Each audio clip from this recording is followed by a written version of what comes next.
હાલ ઉનાળામાં એસી વાપરતા લોકો માટે એક દુઃખદ ખબર સામે આવી રહી છે।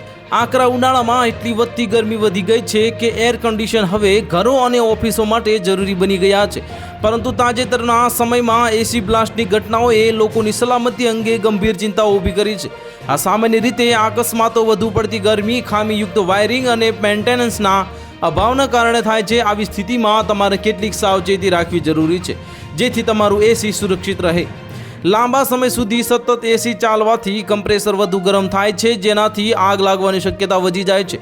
ખામીયુક્ત વાયરિંગ, છૂટા કનેક્શન અથવા તો શોર્ટ સર્કિટને કારણે તણખા લાગી શકે છે, જે આગ અને બ્લાસ્ટનું કારણ બની શકે છે। જો જૂના અથવા તો ક્ષતિગ્રસ્ત પાઇપોમાંથી ગેસ લીકેજ થાય છે તો તેના કારણે પણ આગ લાગી શકે છે અને બ્લાસ્ટ થઈ શકે છે।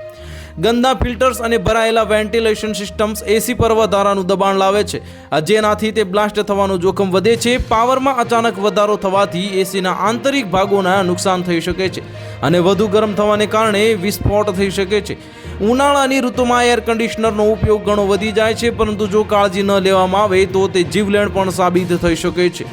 એવામાં એસી બ્લાસ્ટની ઘટનાઓ ટાળવા માટે આ ટિપ્સ અપનાવો તો વર્ષમાં ઓછામાં ઓછા 2 વાર તમારા એસીની સર્વિસ કરાવો।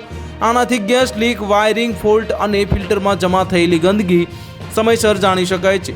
સતત કલાકો સુધી એસી ચાલવું જે જોખમી બની શકે છે, તેને ક્યારેક બંધ કરો અને ઠંડુ થવા દો જેથી કમ્પ્રેસર વધુ ગરમ ન થાય। તો હાલ માટે આટલું જ। મળીશું નવી અપડેટ સાથે। જો તમને અમારા વિડીયો પસંદ આવતા હોય તો વિડીયોને લાઇક કરી દેજો, ચેનલને સબસ્ક્રાઇબ કરી બાજુમાં આવેલા બેલ આઇકનને દબાવી દો જેથી તમને આવા સમાચારની અપડેટ મળતી રહે।